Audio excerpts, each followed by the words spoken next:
झाला आणि 2 महिन्यानंतर रिझल्ट जेव्हा आला तेव्हा मुलीने सांगितलं जेव्हा की तू मुख्याधिकारी झाली आहेस, गॅझेटेड ऑफिसर. प्रचंड मान दुखत होती 1.5 महिना. कोणी पण काही देत नसतं, ते मिळवून आणि झगडूनच घ्यावं लागतं. ते पाहायला माझा राजा मिळाला, बघायला मी माझ्या राजा म्हणायचे. तर तो राजा नाही हे बघायला म्हणून रडत होते की मला चांगलं पद मिळालं म्हणून मी आनंद असे होते माहीत नाही, पण मी प्रचंड रडले त्या दिवशी. आणि त्या दिवशी आमच्या आयुष्याला एक सुंदर कलाटणी मिळाली. तिथे माझं खरं स्वातंत्र्य सुरू झालं. म्हणून मी म्हटलं की शिक्षण हेच स्वातंत्र्य, शिक्षण हाच विकास. आणि तिथून आमच्या संपूर्ण माझ्या तिघांच्या आमच्या कुटुंबाचा विकास सुरू झाला. आम्हाला मागे पण बघायची गरज नव्हती. ज्या हळदी कुंकवामध्ये मला हळदी कुंकू नाकायला लागलं, त्यानंतर त्याच हळदी कुंकवाच्या कार्यक्रमाला मला प्रमुख पाहुणे करून प्रथम हळदी कुंकू दिलं जाऊ होता. शांतपणे जगण्यासाठी आणि मुलांचं चांगलं शिक्षण घेण्यासाठी सगळं चालू झालेलं होतं. परंतु माझं शिक्षण संपलं नाही. मी पुन्हा जेव्हा चीफ ऑफिसर म्हणून जॉईन झाले तेव्हा मी पुन्हा होता. शांतपणे जगण्यासाठी आणि मुलांचं चांगलं शिक्षण घेण्यासाठी सगळं चालू झालेलं होतं. परंतु माझं शिक्षण संपलं नाही.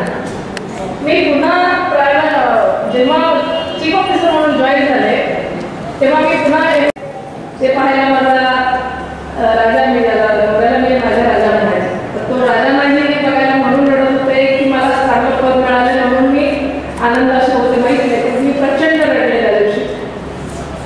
आणि त्या दिवशी आमच्या आयुष्याला एक सुंदर कलाटणी मिळाली. तिथे माझं खरं स्वातंत्र्य सुरू झालं.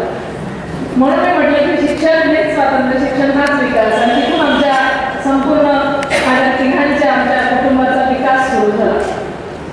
आम्हाला मागे पण बघायची गरज नव्हती. ज्या हळदी कुंकवामध्ये मला हळदी कुंकू नाकायला लागलं, त्यानंतर त्याच हळदी कुंकवाच्या कार्यक्रमाला मला प्रमुख पाहुणे करून प्रथम हळदी कुंकू दिलं जाऊ लागलं.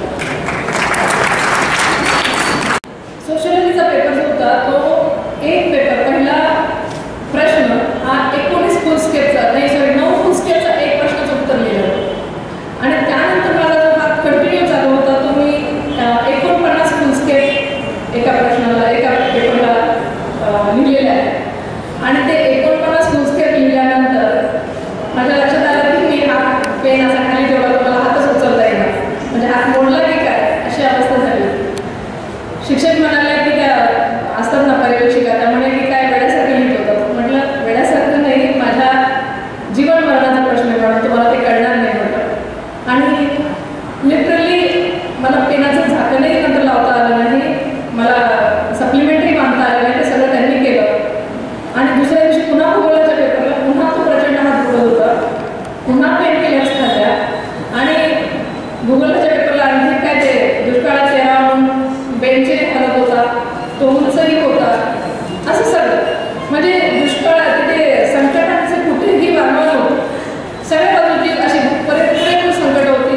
आणि मला परीक्षा द्यायची होती आणि मला पास व्हायचं होतं आणि 182 मध्ये यायचं होतं. ह्या सगळ्या तारेवरच्या कसरतीमध्ये माझ्याशी युद्ध चालू होतं.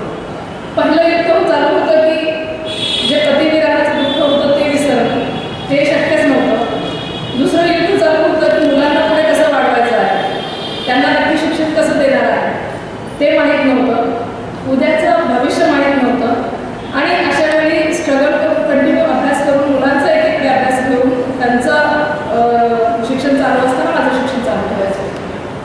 हे सगळं रामायण महाभारत झाल्यानंतर एकदाचा तो प्रिलिम परीक्षेचा हे संपला आणि मेन्स परीक्षेचा पण अभ्यास संपला आणि मी मेन्स परीक्षा व्यवस्थित झाले. आणि त्यामध्ये आपण पाहिलं असेल, ऐकलं असेल, त्याचं एक पुस्तकही गेल्या काही व्याख्यानांचं तयार झालेलं आहे, चैत्रोत्सव व्याख्यान म्हणून. तर ते आपण जर चाललं तर आपल्याला त्यात अनेक समाजाला मार्गदर्शक ठरतील असे विषय या ठिकाणी मांडले गेलेले आहेत. आजचं हे जे व्याख्यान आहे ते ऐकताना सुद्धा आपल्याला शिक्षणाविषयीचा दृष्टिकोन आजच्या व्याख्यात्या होत्या त्यांचा कसा होता, कसा राहिला आणि त्यांनी आपल्याकडे तो कसा पोचवला हे आपल्या चांगलं स्मरणात आहे. अनुभव हाच माझा गुरु हे त्यांनी फार महत्त्वाचं वाक्य शेवटी सांगितलं.